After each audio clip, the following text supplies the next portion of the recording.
다 같이 사도신경으로 신앙 고백하며 9월 10일 새벽 예배를 하나님 앞에 드리겠습니다. 전능하사 천지를 만드신 하나님 아버지를 내가 믿사오며 그 외아들 우리 주 예수 그리스도를 믿사오니 이는 성령으로 잉태하사 동정녀 마리아에게 나시고 본디오 빌라도에게 고난을 받으사 십자가에 못 박혀 죽으시고 장사한 지 사흘 만에 죽은 자 가운데서 다시 살아나시며 하늘에 오르사 전능하신 하나님 우편에 앉아 계시다가 저리로서 산 자와 죽은 자를 심판하러 오시리라. 성령을 믿사오며 거룩한 공회와 성도와 서로 교통하는 것과 죄를 사하여 주시는 것과 몸이 다시 사는 것과 영원히 사는 것을 믿사옵나이다. 아멘. 오늘 함께 보실 하나님의 말씀은 창세기 42장 21절에서 25절까지 말씀입니다. 제가 가지고 있는 성경 구약 성경 67쪽에 있는 창세기 42장 21절에서 25절까지 말씀을 제가 봉독해 드리도록 하겠습니다. 그들이 서로 말하되 우리의 아우의 일로 말미암아 범죄하였도다. 그가 우리에게 애걸할 때 그 마음의 괴로움을 보고도 듣지 아니하였으므로 이 괴로움이 우리에게 임하도다. 르우벤이 그들에게 대답하여 이르되 내가 너희에게 그 아이에 대하여 죄를 짓지 말라고 하지 아니하였더냐. 그래도 너희가 듣지 아니하였느니라. 그러므로 그의 핏값을 치르게 되었도다 하니 그들 사이에 통역을 세웠으므로 그들은 요셉이 듣는 줄을 알지 못하였더라.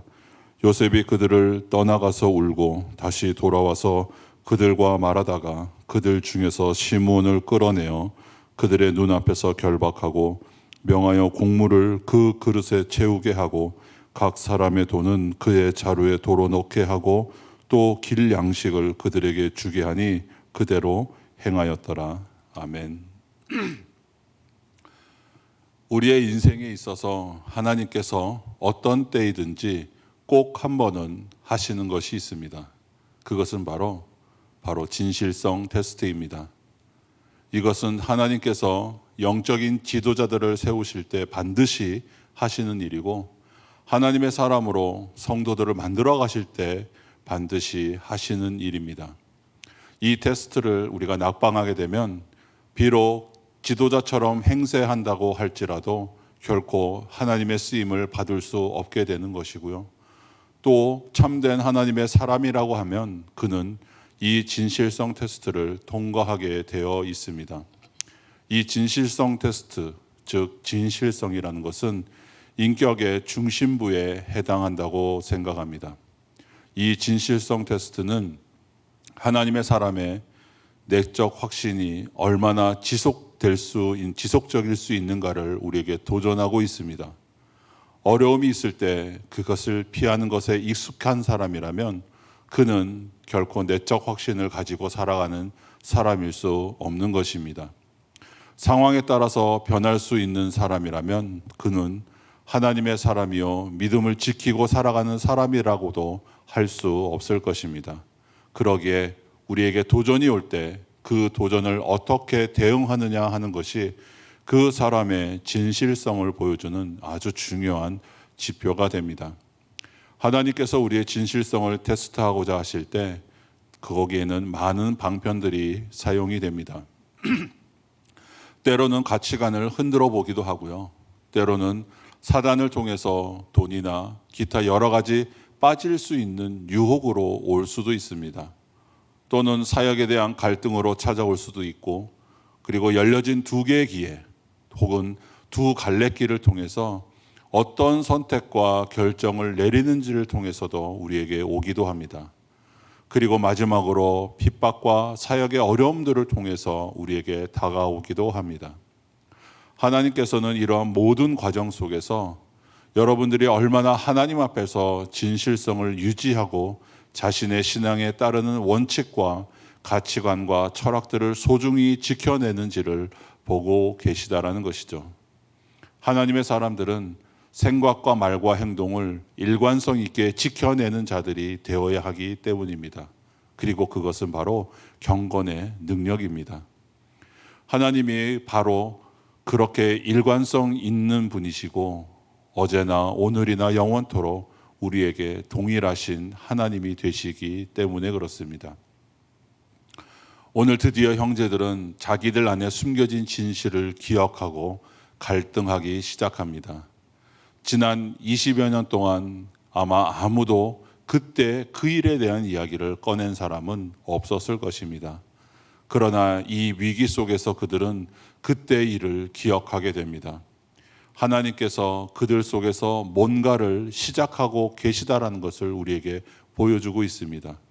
21절에서 이렇게 말합니다. 우리가 아우의 일로 인하여 범죄하였도다. 그가 우리에게 애걸할 때 그 마음의 괴로움을 보고도 듣지 아니하였으므로 이 괴로움이 우리에게 임하도다라고 말하고 있습니다. 자기들 외에는 아무도 알지 못하는 죄였지만 그 20여 년 전의 죄가 범인들을 찾아낸 것입니다. 지금 요셉은 그들의 이야기를 옆에서 듣고 있습니다. 비록 형제들은 자기들의 말을 애굽의 총리가 알아들을 것이라고는 전혀 생각하고 있지 않은 상황에서 그렇다라는 것이죠.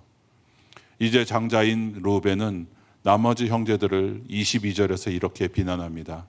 내가 너희에게 이 아이에 대하여 죄를 짓지 말라고 하지 아니하였더냐라고 하면서 결국 너희들 때문에 우리가 이렇게 죄값을 치르게 되었다라고 형제들을 비난하고 있습니다.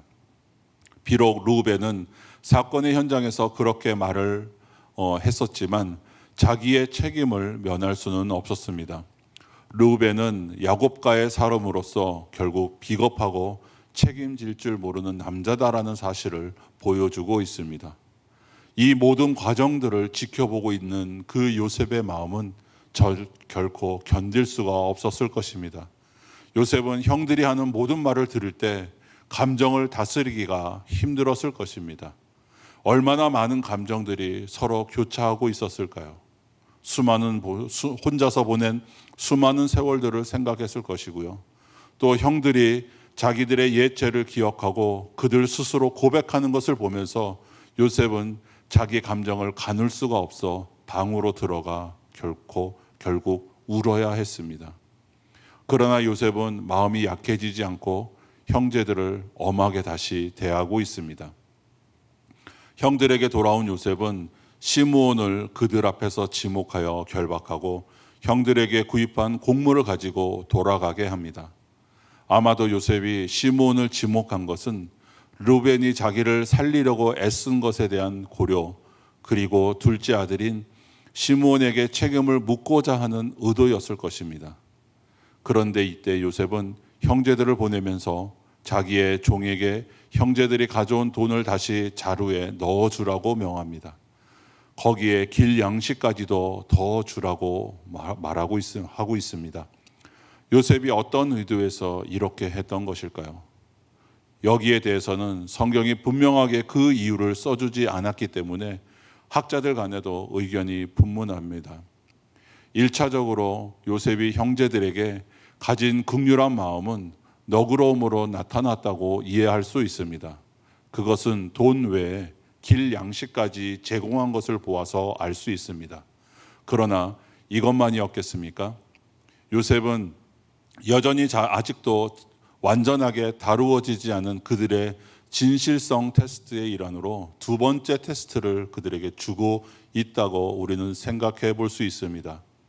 형제들은 은 20개의 자기를 이스마엘 상인들에게 팔아넘긴 자들이었습니다. 그들에게는 형제의 생명보다 은 20개가 더 나았던 사람들입니다. 그러나 이제 시므온을 결박하면서 요셉은 형제들이 서로에 대해서 어떠한 마음을 가지고 있는지를 시험하고자 하는 의도가 있었다고 생각할 수 있습니다.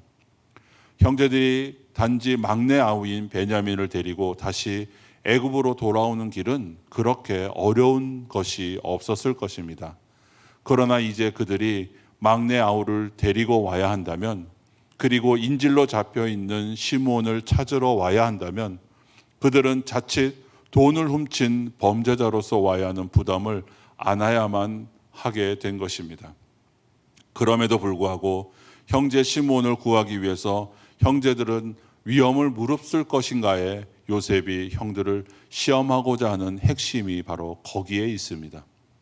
우리는 단지 성경이 분명하게 밝히고 있지 않는 이 일에 대하여 조심스럽게 이렇게 생각할 수 있는 것입니다. 결국 돌아가는 길에서 이 사실을 발견한 형제들은 두려워 떨며 28절에서 이렇게 말하고 있습니다. 하나님이 어찌하여 이런 일을 우리에게 행하셨는가 하고 라고 말하고 있습니다. 이것은 매우 놀라운 고백입니다. 이 말은 형제들이 처음으로 하나님에 대해서 언급하는 말이라는 사실을 여러분들은 알고 계십니까? 위기 속에서 예민해진 그들의 양심은 이제 숨어서 역사하시는 하나님에 대한 인식을 조금씩 하게 되는 것 같습니다. 이것은 이제 하나님께서 그들의 깨어진 가정 가운데 서서히 등장하시는 것을 보여주는 것이고요. 하나님의 회복하시는 역사가 시작되고 있음을 예고하고 있는 것입니다. 그들이 두려워하기 시작했다는 것은 한편 하나님이 가까이 와 계시다라는 것을 보여주는 아주 반가운 징조 중에 하나입니다. 가나안에서 돌아온 형제들은 이제 아버지 야곱에게 일어났던 일들을 상세하게 이야기합니다. 이제 두려우면 그들의 아버지인 야곱에게도 임하게 됩니다. 그렇지 않아도 베냐민을 빼앗길 것을 두려워하고 있는 야곱에게는 너무나도 힘겨운 선택과 결정을 내려야만 하는 상황이 찾아오게 된 것이죠. 베냐민을 보호하기 위해서 시므온을 포기할 것인가? 혹시 시므온을 찾으려다가 자식들을 다 잃어버리게 되지는 않을 것인가? 하나님은 포기하지 못하고 집착하면서 살아가는 야곱을 조금씩 더 압박해 가고 계십니다. 드디어 야곱은 자식들을 이렇게 36절을 통해서 비난하면서 말합니다. 너희가 나에게 내 자식들을 잃게 하도다. 요셉도 없어졌고 시므온도 없어졌거늘 베냐민을 또 빼앗아 가고자 하니 이는 다 나를 해롭게 함이로다. 야곱은 아직까지도 요셉을 잃어버리게 된 것에 대한 책임을 이 10 아들들에게 돌리고 있다는 사실을 우리는 여기서 알 수 있습니다.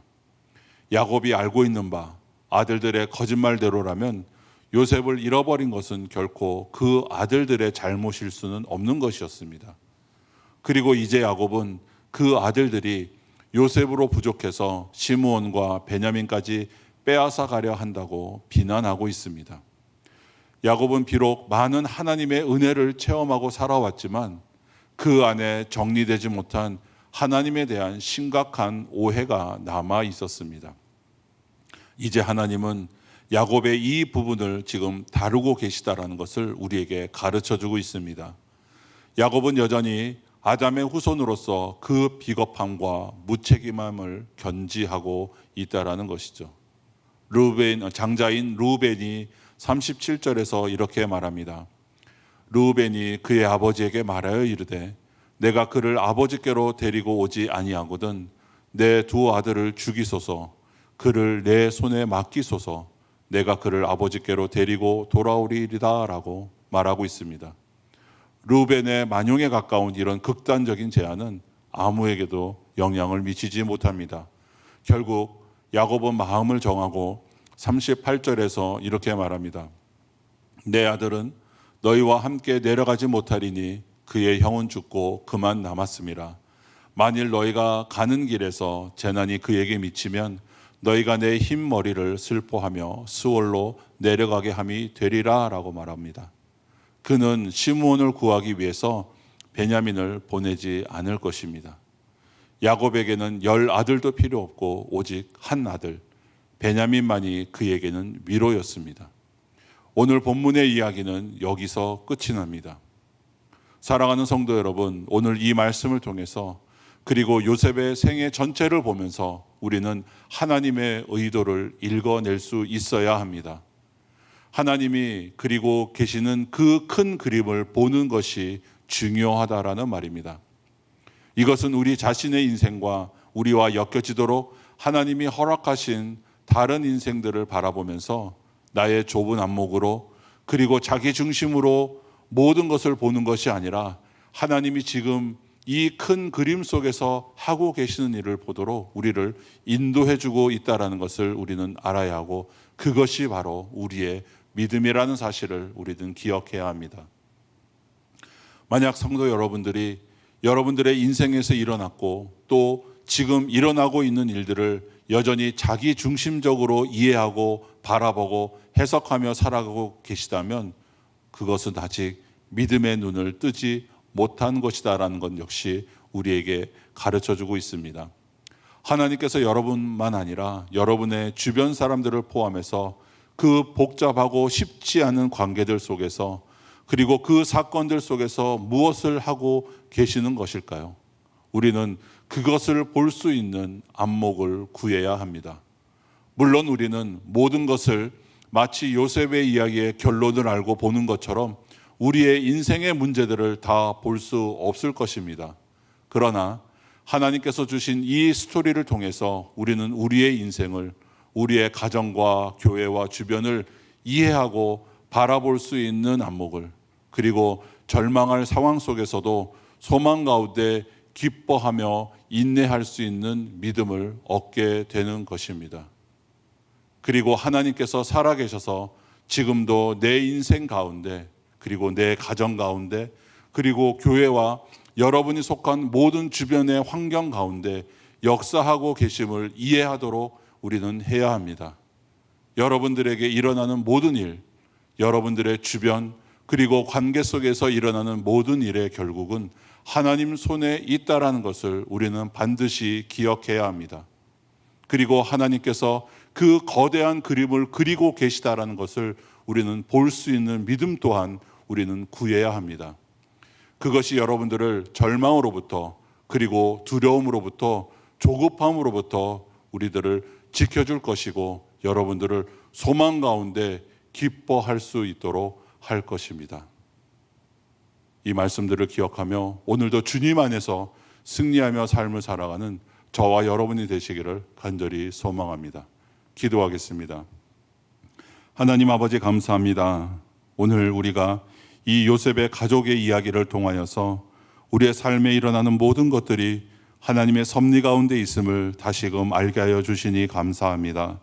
하나님 아버지, 조금이라도 우리의 삶에 하나님께 진실하지 못한 부분들이 있다면 그것들을 하나님 앞에 내려놓고 우리가 온전하게 회개함으로 나아가게 하여 주시옵소서.